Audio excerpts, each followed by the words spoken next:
Alright, everybody. How familiar are you guys with a YouTuber by the name of Endymion TV? This guy started out as an Elden Ring lore channel, and then he made a couple videos where he ranted about wokeness in gaming, and they blew up. Like, the videos exploded. And so he did what every, like, money-hungry clout YouTuber does, and he followed what was making him the most money, which was making videos about how video games are going woke, right? And his videos are really stupid, really low effort. It's some of the dumbest, most clickbait, like, culture war nonsense you'll ever find.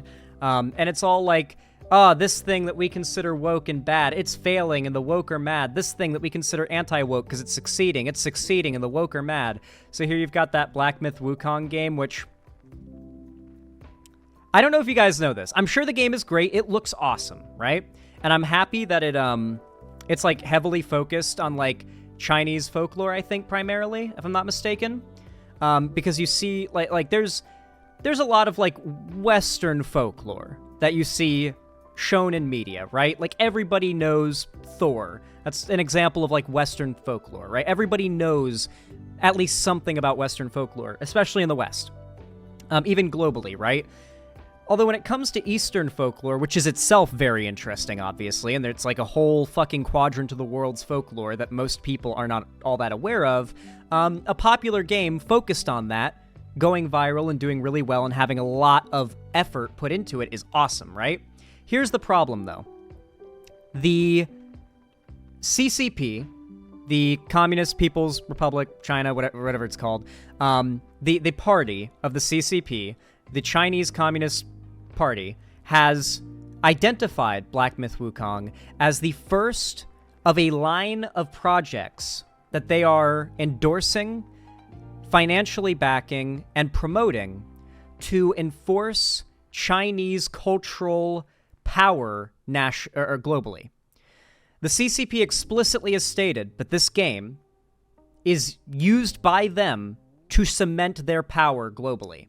That people buying the game, supporting the game on a global scale is part of their plan.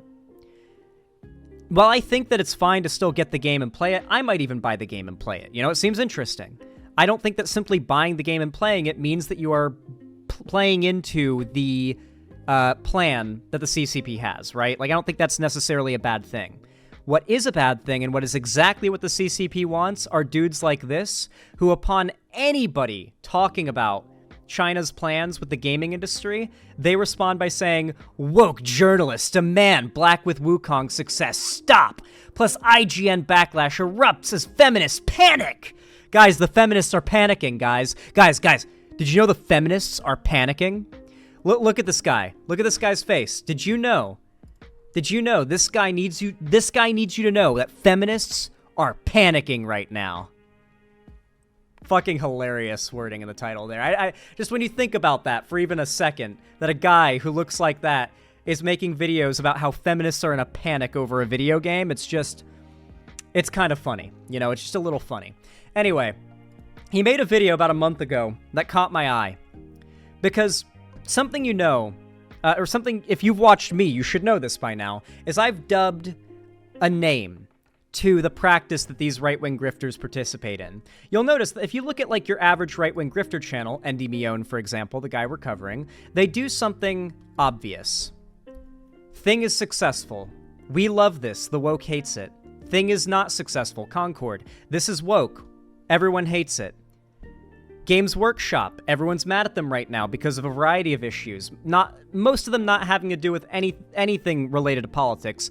A lot of it having to do with pricing and their practices with like their workers and their consumers. Like there's some rule shit they employed. I don't know. Like Games Workshop's in a lot of shit for valid reasons right now, and because of that, it's woke and we hate it. Once again, another Black Myth Wukong video. Basically, everything that the internet doesn't like for valid reasons is woke. And everything that the internet is liking right now, even if it has nothing to do with politics, is anti-woke. It is a statement against feminism. What I call this, as DJ Reaper Skier correctly called out, is sinking ship spotting. To be clear, games like Stellar Blade, games like Helldivers 2, Black Myth Wukong, these are beloved games. People like them. They seem to be well made. I heard that like the guy who made the Nier games really likes Stellar Blade. He doesn't see it as like a ripoff or a clone. He actually really likes it. So these are games that are really good. They're well made. There's a reason why they're popular. And so they recognize the popularity from a mile away, and they start praising it as a statement against the woke progressive political ideology. And if something is already destined to fail, or can be reasonably predicted to fail, they start the hate wagon as early as possible. They spot the sinking ship for whatever reason it's sinking for. In the case of Games Workshop, it's because people don't like their business practices. In the case of Concord, it's because people find its art style like lame. Like people are saying on Twitter, like, I really like Concord's gameplay, but man, its art style and like aesthetic and sense of humor is genuinely cringy and samey. And so people just aren't really getting into it that much, even if they think it's pretty good. And because of these things that you could see from a mile away, by the way, like everyone saw the Concord announcement trailer and been like dead in the water. I distinctly remember seeing that trailer at the Game Awards, I think it was, where they showed the announcement and immediately spotted it as a flop on day one, just from the art style. It was like very much like just not pleasant to look at. And so they spot these sinking ships and they start blaming wokeness for being the reason why those ships are sinking. They make these really low effort thumbnails. Like most of these are using the same images. Like how many times has he used the same cutout of the same characters and the same thumbnails? Like he's like there's no effort put into these videos whatsoever, but they're churned out. They're going off of really popular topics and they do really well. This is the sinking ship strategy that these guys have employed for a while, and it is a very effective grift. But apparently, they missed the memo when it comes to Baldur's Gate. Now, Baldur's Gate 3 might be the most beloved game in modern history. And if you haven't noticed, the lasting culture and community of Baldur's Gate 3 over time has very much cemented itself as a progressive one. I don't know if you've seen Baldur's Gate content online or if you've met anyone who plays Baldur's Gate, but the first person I think of when I think Baldur's Gate friend or Baldur's Gate fan is my trans friend who loves not Estinian, Astarion. It just absolutely, he's a trans dude who just simps for Astarion all day, every day. Like has like multiple plushes of Astarion, just gay posting about Astarion nonstop. Like just nonstop gay posting. That's what I think of when I think Baldur's Gate 3 fan. And frankly, as I've looked into the Baldur's Gate 3 fandom, that's pretty representative of the fan base as it stands today. This is a beloved game, considered one of the best games of all time.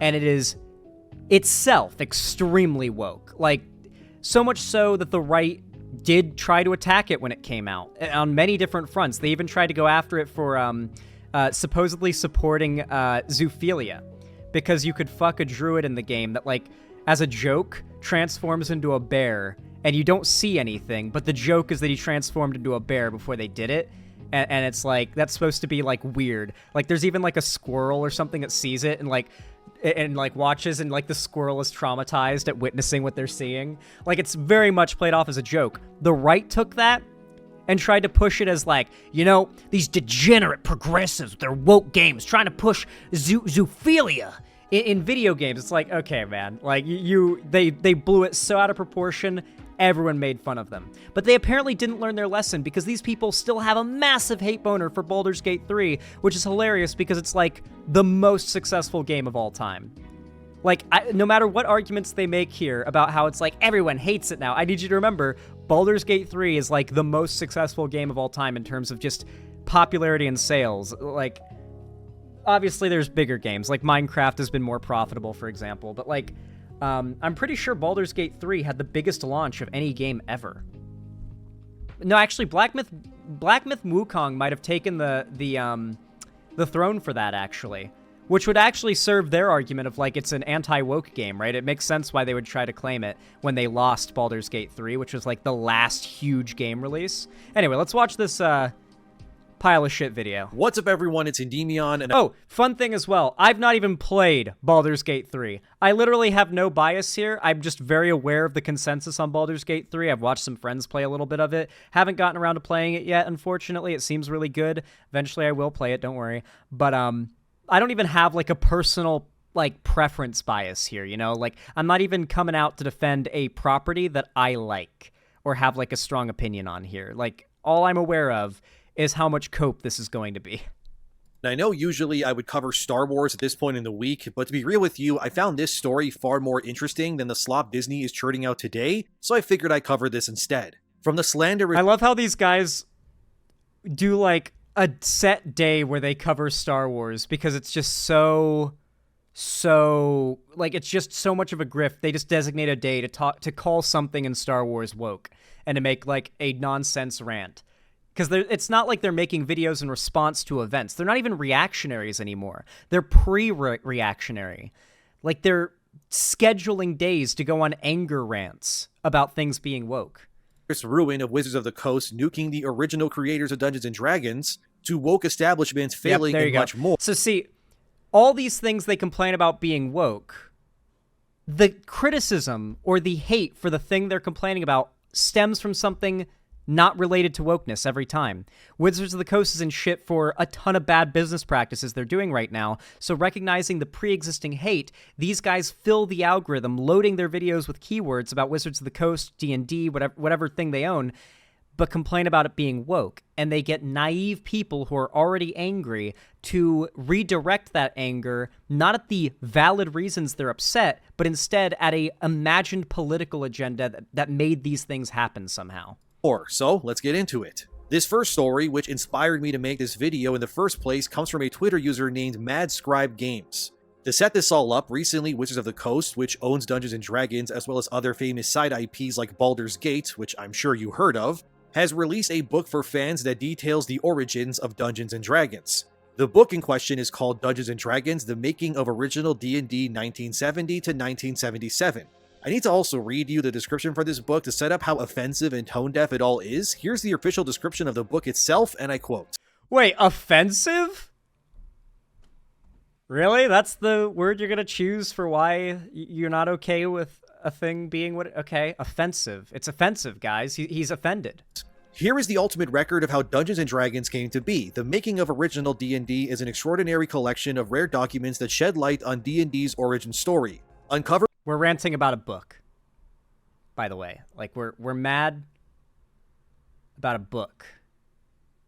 Materials never released to the public, including Gary Gygax's first draft of original D&D, and early published writings such as the 1974 original D&D white box booklets and supplements. Each document is featured alongside insightful commentary from one of the game's foremost historians, John Peterson. Disclaimer, we, Wizards, recognize that some of the legacy content in this product does not reflect the values of the Dungeons & Dragons franchise today. Some older content may reflect ethnic, racial, and gender prejudices that were commonplace in American society at that time. Okay, so this is literally the copy-pasted, like, message that companies have been putting on, like, older media that has some, like, man, well, that's a product of its time moments in it. Just as, like... You know, we acknowledge it. Don't blow up our social medias. Don't, like, boycott our shit. We know, okay? But, like, we're preserving it in its original form anyway, because that matters. They are literally mad that these companies, in preserving the original work, because they don't want to just throw it away and sweep it under the rug. They do want to preserve it, it seems. In doing so, they simply add a few sentences to help them prevent them from getting blown up on social media or have people boycott their company, which would, of course, affect their stock prices. These companies, they are companies. They have an obligation to maximize their bottom line, to maximize their stock prices. So obviously they would do things like this that help to avoid easily avoidable controversy. But from their perspective, this is like a massive attack on the fan base, right? Now, if you're wondering what they could be referring to, okay, so the right loves to do a reverse-aroo, like a Uno reverse card. Actually, you're racist for even acknowledging this type thing when you talk about it. And to be fair, progressives can definitely be a little cringe in the way they word this argument, so I'll try to be careful. When you go back a few decades ago, a lot of fantasy media, when you look, there's a broad distance between some of the most creative and original fantasy concepts you'll find and ones that seem a little familiar. If you don't know, a lot of popular fantasy media, I actually don't know what came first, the chicken or the egg here. You guys will have to tell me. But a lot of popular fantasy media either pulled from or were pulled from anti-Semitic stereotypes about when it comes to like the depiction of goblins. For example, J.K. Rowling gets a lot of shit for this. Like a lot of Nazis love to depict Jewish people as goblins, and goblins are themselves depicted in basically the exact way that anti-Semites describe Jews, right? So there's this very bizarre, like, thing here. Like, you hear an anti-Semite, like, screaming about Jews, they call them goblins, right? And the way they describe Jews, which is not, like, very flattering, it's very insulting and racist and insane, but the way they describe them, their, like, caricature is basically a description of a goblin. So you can't ignore this fact, right? And of course, like a Nazi or even just a sort of well-meaning but kind of, chuddy centrist might say, "Bro, are you calling Jewish people goblins? What the fuck?" Like, that's how they'll respond. And if that's your response sincerely, you missed my point. Try and re-listen to what I said again, and maybe you'll get it. The fact is that there have been cases in which, for a lack of creativity, cultural stereotypes, even really negative and fucked up ones, have been pulled from to design races and concepts in fantasy media. And oftentimes, in more traditional early fantasy media, there's a alignment chart that mostly focuses on true good and true evil. And a lot of like classic fantasy media, not just D&D, but classic fantasy media, goblins, orcs, trolls, these are all evil races, like inherently evil races. And to pull for inspiration from these evil races and modern depictions, they seem to have pulled from racial stereotypes. At least that's how it seems. Or the reverse is what happened, right? And so it's just an interesting discussion. And over the years, people have given more and more attention to these facts and recognized that, man, that's kind of weird. And one of the things that I think Wizards of the Coast has done to try and, like, dismantle that idea within their conception of a fantasy world is to try and eliminate the existence of base, inherent racial affiliations with a moral compass. Like, instead of, like, for example, like, I think there was a time where Drow, for example, could only be a certain amount of good on the alignment chart. Because, like, Drow were just inherently, to a certain extent, kind of fucked up because of where they came from. I know that I know this because I had some explanations of what Drow were like back in the day explained to me, because I played a Drow when I played D&D. And apparently there was a time where it would have been a lot harder to play a Drow character than it is now. And so I think, on one hand, I understand people being upset about these changes because some of them genuinely did help to create a somewhat interesting world. On the other hand, I also think that a revising of these things, or at least acknowledging of some of these things having been problematic, is fine. You don't need to be offended by it. Like, why are you offended by it? You're complaining about, you are offended by people being offended. Not even by people being offended. You're offended by people making a simple message to help easily avoid people being offended. You're offended by people not being offended is what's happening here. Endymion TV. These depictions were wrong then and are wrong today. This content is presented as it was originally created, because to do otherwise would be the same as claiming these prejudices never existed. Dungeons & Dragons teaches that diversity is a strength, and we strive to make our D&D products as welcoming and inclusive as possible. This part of our work will never end, end quote. Mind you, what I'm going to guess is he's going to pretend like he doesn't disagree with those ideas in principle, but he doesn't. But you're not supposed to say it because those are the buzzwords that are woke, and this is just another sign of wokeness. But he'll of course say, "I'm not racist, though. You know, I don't disagree with the idea of there being, you know, minorities in a piece of media, but like to even talk about it or bring attention to it is woke." It's like, okay. So we now know that this book is a collection of what made D&D a thing to begin with, but also that the current Wizards of the Coast, which are some of the most woke activists in any of these sorts of companies today, are hell-bent. Mind you, what I love about their conspiracy theories is that they either have to claim that these massive corporations are effectively not capitalist in any way, like they don't care about making money, or basically just JQ in order to maintain this point. If I had Andy Mion in a call, do you want to know what I'd ask him? I would ask him, why do you think companies are going woke? Actually, first I'd ask, what is your definition of going woke if a game company does it? And could you give me a few examples? I'm sure he could explain it in a relatively concise way and even give a few examples, like Wizards of the Coast, or, you know, just list a few companies that he would complain about in a video and then list what he would complain about in the video. Then I'd ask him, why do you think they did that? Why do you think this company did the thing that you call woke that has upset you? The correct answer is because they thought it would make them more money. That is the only correct answer. These are companies, and whatever their reasoning was, they did it because they thought it would make them more money. Even if it was just a roundabout way of preventing them from losing money, that was just still them doing something so they would make more money than they otherwise would if they didn't, right? That is the correct answer. That is not the answer he can give. To simply argue, okay, yeah, these companies are making these unpopular woke changes that you guys don't like because of capitalism, because of them trying to improve their bottom line, because it makes them more money, that doesn't work. In fact, it goes against their fantasy of go woke, go broke. So they would have to make some argument about why these companies do these things that has nothing to do with making more money. And either they will land on what he just said, the idea that these companies are run by activists, or they have to full on JQ. And mind you, the company run by activists thing is a soft JQ. He is JQing softly. He is lightly brushing his balls against the JQ. He's putting just the tip in. The idea that a corporation whose sole goal is to make money would forego that goal in order to push an agenda because it is run by activists is genuinely insane.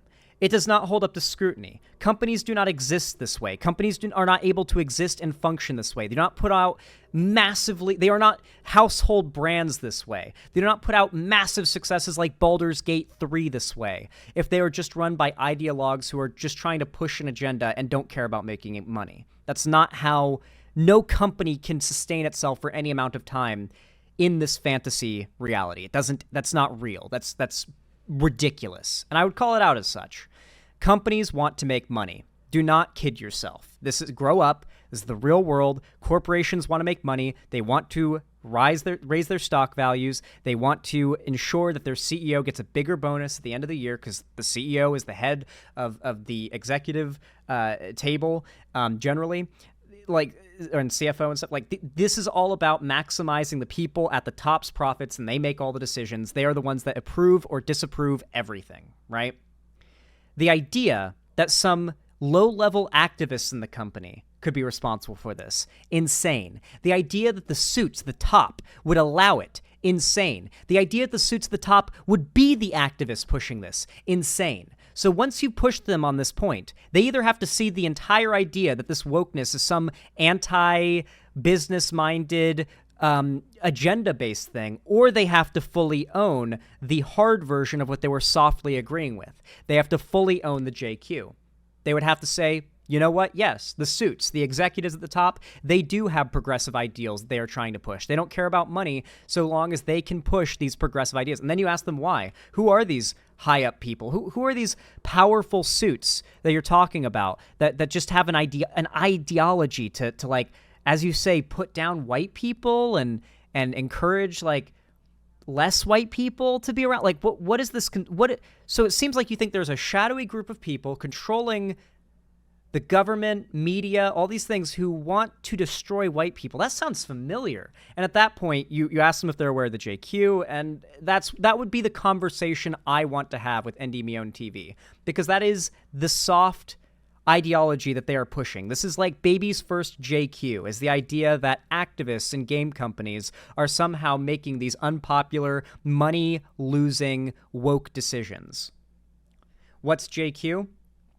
I'm glad you asked, because some viewers might also not know. The JQ is the Jewish question. It is a conspiracy, a Nazi conspiracy. It's like the abbreviation for it, that Jewish people control the entire country, and that they're using their power and control to brainwash the white, straight American population into believing it's okay for immigration to happen, for interracial marriages to happen, for there to be people of color in more positions of power and just generally in the country. It's basically the idea that the Jews are trying to cuck the white man. That is their conspiracy. And it is so well known as a Nazi conspiracy theory that this guy and most conservative pundits who believe it will not outright state that they believe it. They won't even argue for it openly. They have to dog whistle it in like very subtle ways like this, you know?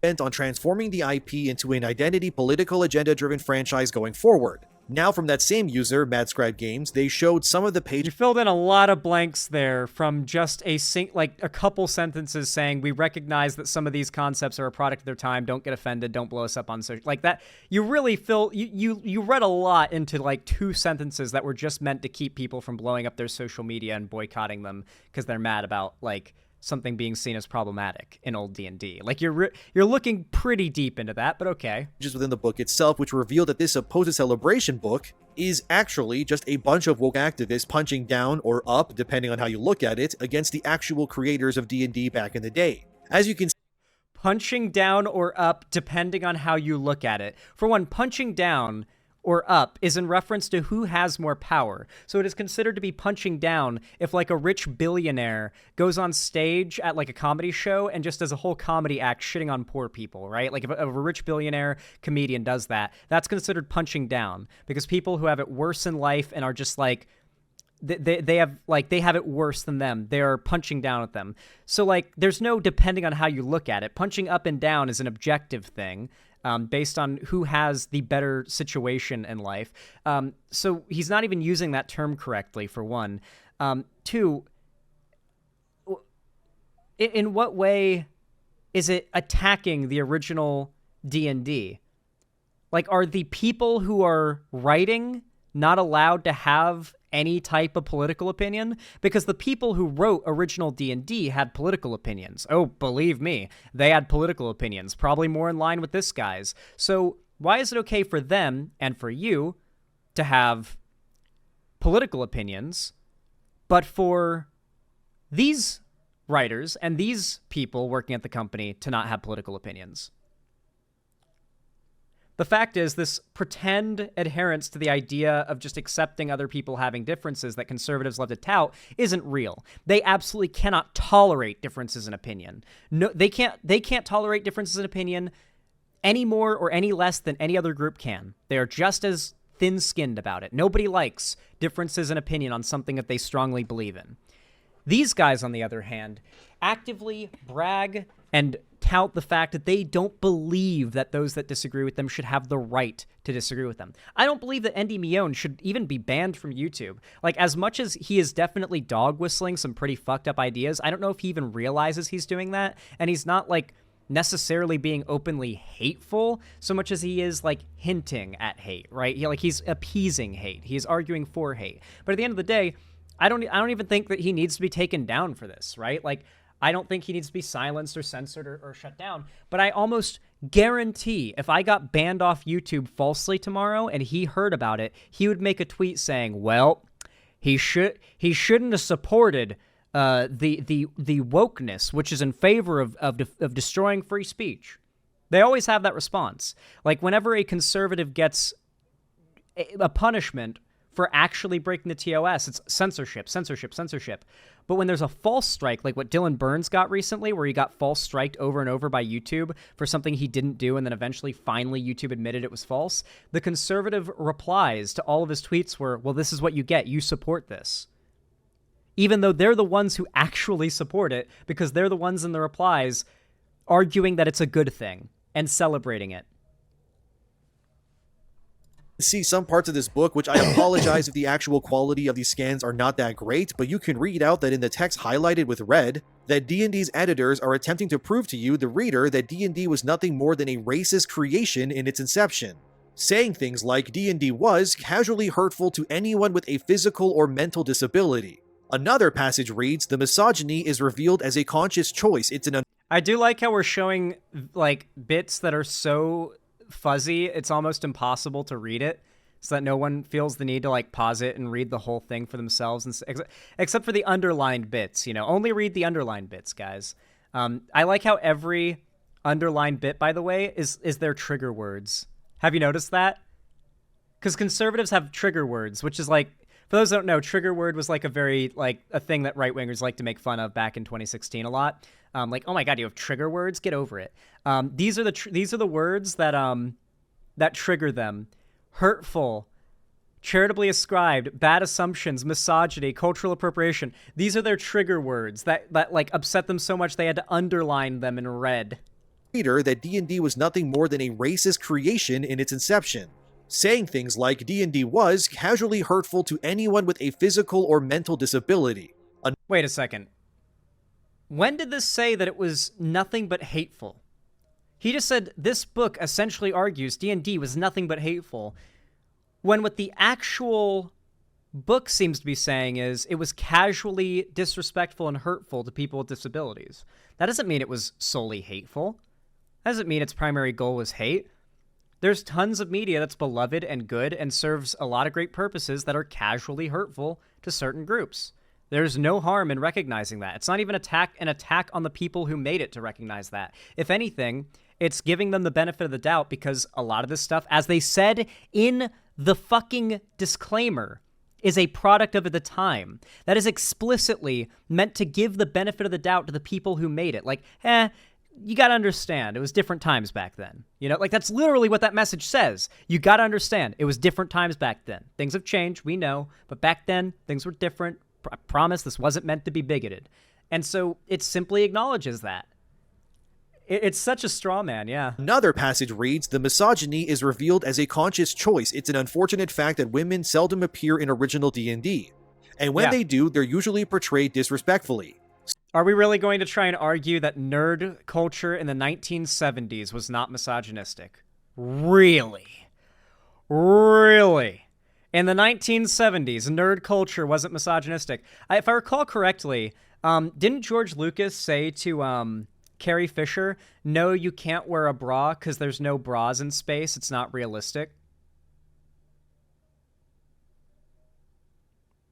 I think that's like literally an iconic quote from the filming of the first Star Wars. That they wouldn't let Carrie Fisher wear a bra because there's no bras in space, according to George Lucas. In George Lucas's Star Wars. This is the Star Wars, by the way, that these chuds miss so much. The no bras in space Star Wars. That was the peak. That was the golden era. Slaves appear in original D&D not as a human tragedy that devastated generations over centuries, but as a simple commercial transaction. Yet ironically, these people are also against the Free the Nipple movement. Cultural appropriation of original D&D ranges from the bewildering, like naming every 6th level cleric a llama, to the staggering gods, demigods, and heroes. Not reprinted in this book includes game statistics for sacred figures revered by more than 1 billion people around the world, where players are expected to fight Vishnu, one of the principal deities of Hinduism, kill him, and loot his +3 sword of demon slaying. As you can see, these new age political activists within D&D are effectively combing through the historical text of the franchise and picking out anything and everything that doesn't 100% appeal to their identity. Do they think that this book is nothing but like a book talking about like everything controversial that has been in D&D? Or do you think that they had to underline and only show 2 pages of it because whenever these things come up, they simply give like a sentence in reference to it? Because he's talking about it like it's the entire book. He's shown 2 pages, and it's so little of the 2 pages, they had to underline the bits that are important in red. So and not only that, but pixelate it so we can't read the rest. So how honest do you think this depiction or the description of the book is? I'm curious, by the way, what do you think the comments are like on this video? Because I love reading the comments of these videos because nobody nobody in the comments is thinking like critically about what they've been told. No one is like questioning anything. Everyone is fully on board. That's how you know an echo chamber when you see one, by the way. Even my own fans are constantly trying to like, oh, but Zan, you forgot to say this, or oh, Zan, I have a small nitpick here. My own fans do that nonstop in my comments. That's how you know my comments aren't much of an echo chamber. But when you look in the comments here, there's absolutely no critical thinking about the content. The game was made by racists. Now give us money, you racists. Lizards of the Coast. Oh, Lizards of the Coast? Interesting. I wonder what that's implying. They keep saying white men in a derogatory way. Where, by the way? Where are they saying this? Yet going around pretending not to be sexist and racist. What a bunch of distinguished people we have here. What the hell is the point of entertainment anymore if there's no escapism or actual entertainment? So this is an example of like one of the poor bastards who's fallen for this shit. D&D teaches us diversity is a strength. BS. D&D teaches teamwork and planning is a strength, regardless of diversity. That's what it taught back in the 70s. I know. I was there. Quote, white middle-class men. Quote, straight white men. They say these the same way with the same disdain and connotation as Nazi. Can text have disdain? It's crazy how they think we as white men are a threat somehow, but I'm just eating cereal in my underwear, wondering what I did to become a final boss level villain. Can we just acknowledge how cringe that comment is there? It's crazy how they think me as a white man is a threat somehow, but I'm just sitting here in my underwear, eating cereal and wondering what I did to become a final boss level villain to these people. How fucking cringe. How can you post that and not cringe at yourself? And how did 535 people like that without cringing? I need to read the replies. We need to pick out your boss theme. Kevin McLeod's sneaky snitch. You put the cereal after the milk. That's an Avenger-level threat of villainy. These are like Elon Musk fan level, like, they're replying with laughing, crying emojis. It's like reading the replies to an Elon Musk tweet where it's like this boomer butchering a meme or a joke that's like meant to be like, hello, fellow kids, and then all the replies are a bunch of Zoomers engaging with it like sounding like boomers. And it's like, what the fuck, dude? It's so cringe. Oh, it's so cringe. I like, by the way, how he had to clickbait Baldur's Gate. Baldur's Gate's legacy destroyed by evil woke lunatics. Mind you, this guy was against Baldur's Gate with the whole, like, druid fucking thing, so he's had to walk that back. And he had to put Baldur's Gate in the title and do nothing but show Baldur's Gate gameplay to keep people's attention and to get the clicks. But this isn't even about Baldur's Gate. Nothing about this is referring to Baldur's Gate 3. Baldur's Gate 3 is not the, like, 5e is modern D&D. That's what Baldur's Gate is built off of, and it's Wizards of the Coast property. Modern, last year, 2 years ago or something, Wizards of the Coast property. But he's not even talking about it, but he's also trying to clickbait off of it. It's so bizarre, dude. Anyway. If you guys enjoyed cringing with me, then consider leaving a like, subscribe, ring the bell icon, and comment down below. It really means a lot and helps the channel a ton, literally twisting YouTube's arm into pushing my content out to more people, so it really, really means a ton.